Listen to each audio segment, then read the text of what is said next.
Il était une fois, dans un village pittoresque et dynamique niché entre les montagnes brumeuses, vivait une fille curieuse et travailleuse nommée Élodie.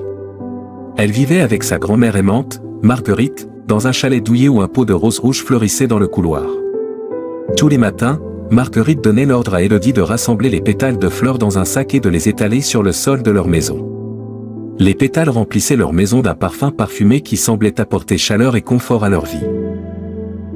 Marguerite était stricte sur ce rituel, et si Élodie se demandait parfois pourquoi sa grand-mère était si insistante, elle ne manquait jamais de le faire, croyant que sa grand-mère était simplement accro à l'odeur des roses. Le village, paisible et harmonieux, s'est développé sous la bienveillance de ses habitants. Les villageois chérissaient la montagne qui s'élevait au-delà du village, la voyant comme un ancien symbole d'unité et d'amour. Après une journée de labeur, les hommes adultes se réunissaient souvent autour d'une table pour discuter et rattraper le temps perdu, tandis que les enfants jouaient dans la brume tourbillonnante, profitant de l'air frais et rafraîchissant du brouillard embrumé qui enveloppait la montagne. Mais la sérénité du village fut brisée un jour quand les ténèbres s'abattirent sur lui. L'homme de l'ombre, un personnage des contes les plus sombres, est apparu et a commencé à hanter le village. Une obscurité soudaine engloutit le village, le plongeant dans la déjection et l'agonie. L'homme de l'ombre, autrefois un nom murmuré dans les histoires pour enfants, était maintenant une réalité terrifiante. La légende disait qu'il était un siphonneur d'âmes, avec le pouvoir de drainer la lumière des âmes de ceux que son ombre touchait.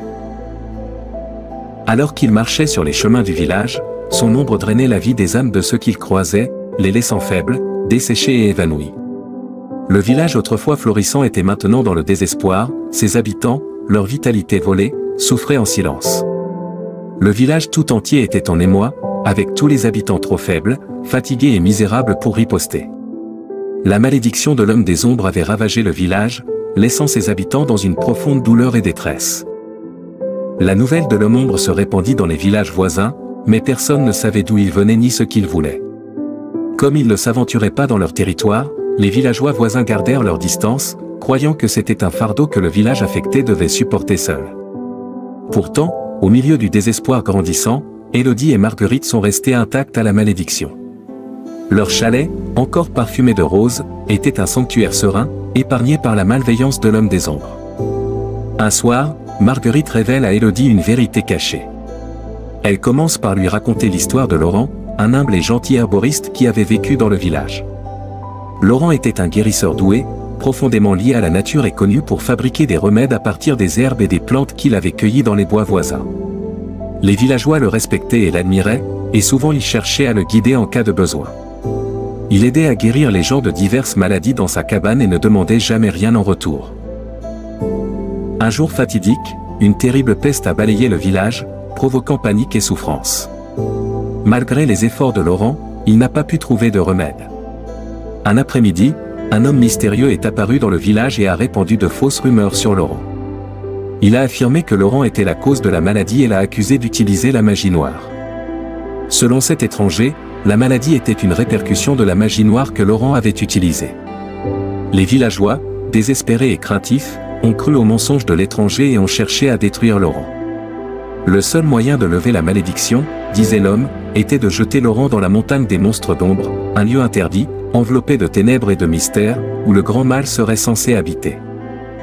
Dans leur état affaibli, les villageois, désespérés d'une solution, ont capturé Laurent qui s'était caché. Malgré ses supplications d'innocence, ils l'emportèrent, aveuglés par la peur et la colère, au sommet de la montagne et le jetèrent dans les profondeurs, le condamnant à un sort pire que la mort. À l'intérieur de la montagne, Laurent a été confronté à des forces anciennes et malveillantes, les monstres d'ombre, des créatures nées de l'obscurité et du désespoir. Au fil du temps, les ombres ont consumé son âme, le transformant en la chose même que les villageois l'avaient faussement accusé d'être. Son cœur, une fois rempli de bonté, est devenu tordu par la douleur et un désir brûlant de vengeance. Laurent est devenu l'homme de l'ombre, une figure des ténèbres et du chagrin, maudit pour voler la lumière aux âmes des hommes. Avec le temps, l'étrange maladie a disparu du village et les gens étaient heureux et satisfaits à nouveau. Sans que les villageois le sachent, le véritable cerveau derrière la maladie mystérieuse n'était pas Laurent, mais le monstre de l'ombre qui habite dans la montagne. Cette entité sombre s'était habilement déguisée en l'énigmatique personnage qui accusait Laurent de magie noire. Le but du monstre était de tromper les villageois pour qu'ils jettent Laurent dans sa tanière. La créature avait besoin d'une âme pure comme celle de Laurent pour devenir plus forte et plus puissante, et elle avait orchestré tout le plan pour atteindre ce but. En écoutant attentivement le récit de sa grand-mère, Élodie a eu le cœur brisé pour l'innocent herboriste. Marguerite a révélé que leur village était celui de son histoire, et que la montagne antique qui se dressait au loin était celle où Laurent avait été jeté. L'homme de l'ombre, poussé par la douleur de son destin injuste, était revenu hanter le village qu'il avait trahi il y a tant d'années. Marguerite expliqua que la raison pour laquelle elle et Élodie n'étaient pas touchées par la malveillance de l'ombre était due aux pétales de rose qui se répandaient dans leur couloir. Ce ne sont pas des pétales ordinaires, ils possèdent un pouvoir magique capable de repousser l'obscurité de l'homme ombre, protégeant leur maison de son influence insidieuse. Pour lever la malédiction et sauver le village, Marguerite a révélé une tâche cruciale pour Élodie. Elle a expliqué que la seule façon de sauver leur peuple était d'embarquer pour une quête audacieuse à l'île des Fées, cachée derrière la montagne ombragée. Là, Élodie devait chercher la bonne fée qui habitait dans une cabane en forme d'ananas. La fée marraine, connue pour sa magie bienveillante, offrirait à Élodie une pierre incandescente avec le pouvoir de briser la malédiction. Élodie devait porter cette pierre dans les profondeurs de la montagne sombre et la présenter à l'homme de l'ombre. Ce simple acte de bonté, expliqua Marguerite, allait redonner à Laurent son vrai moi, car au plus profond de son cœur, il aspirait encore à la rédemption. Bien que consumé par un désir de vengeance, une lueur d'espoir restait qu'on pourrait le libérer de sa prison ombragée. Élodie avait compris l'importance des pétales de rose que sa grand-mère avait si méticuleusement étalés chaque matin. Ces pétales avaient non seulement apporté beauté et parfum à leur maison, mais les avaient également protégés de l'influence sombre de l'homme des ombres. Élodie se préparait avec un sens renouvelé de l'objectif pour le voyage qui la précédait, déterminée à réaliser les souhaits de sa grand-mère et à sauver le village. Déterminée et courageuse, alors que Marguerite lui donnait ses bénédictions, Élodie s'est lancée dans sa quête avec un cœur plein de détermination.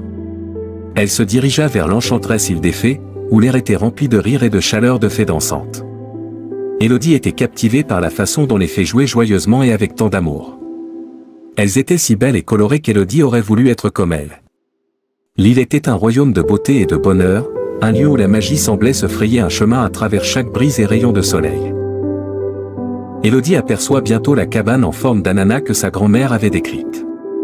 Avec un sentiment d'anticipation, elle s'approcha et entra dans la hutte, où elle fut accueillie par la bonne fée. Les yeux de la fée se sont écarquillés de surprise et de joie à la vue du jeune visiteur. Elle avait rarement des invités et accueillait Élodie avec un véritable plaisir. Après avoir exprimé sa gratitude pour l'accueil chaleureux, Élodie a rapidement partagé son état d'urgence et la tâche qui lui avait été confiée. La fée marraine écoutait avec compassion, son cœur ému par l'histoire de la souffrance du village. Avec un geste de sa main et un sort murmuré, elle conjura la pierre rougeoyante, dont la lumière scintille d'une douce lueur éthérée. La marraine fée a remis la pierre précieuse à Élodie, révélant qu'il s'agissait aussi d'un miroir enchanté.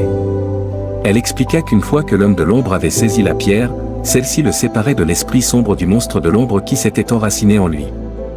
Une fois que la pierre aura rempli son rôle, elle se transformera en un miroir mystique qui emprisonnera le monstre de l'ombre pour toujours. Élodie a accepté la pierre incandescente avec une profonde gratitude, sentant son immense pouvoir et sa signification. Les yeux de la marraine rayonnaient d'espoir et d'encouragement alors qu'elle faisait ses adieux. La pierre enchantée à l'abri de ses griffes, Élodie repart, déterminée à accomplir sa mission et apporter lumière et rédemption au village.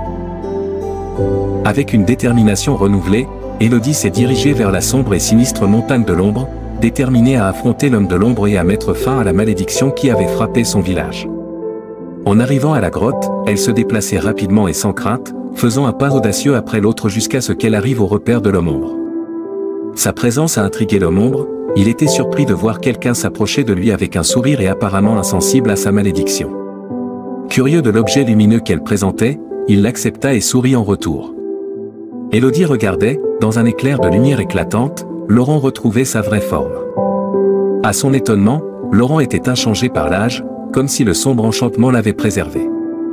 Rempli de soulagement et de joie, Laurent regarda Élodie avec gratitude et plaisir et la remercia pour l'avoir aidé. Et comme l'a dit la bonne fée, la pierre incandescente se transforma en un miroir mystique brillant qui emprisonna le monstre de l'ombre à jamais, le rendant incapable de blesser quiconque. Ensemble, Élodie et Laurent sortent de la grotte et retournent au village, apportant avec eux espoir et rédemption. En arrivant au village, tout le monde avait retrouvé sa santé et sa vitalité. Grâce à Marguerite, la véritable histoire de Laurent, l'herboriste, avait été révélée à tous. Les villageois, maintenant conscients de l'injustice et des souffrances qu'il avait endurées, lui ont présenté leurs excuses pour leurs torts. Le village était à nouveau uni et joyeux, et Élodie était gracieusement célébrée pour sa bravoure et son courage. Laurent a retrouvé son honneur et sa dignité, et ensemble, ils ont vécu heureux pour toujours dans la paix et l'unité.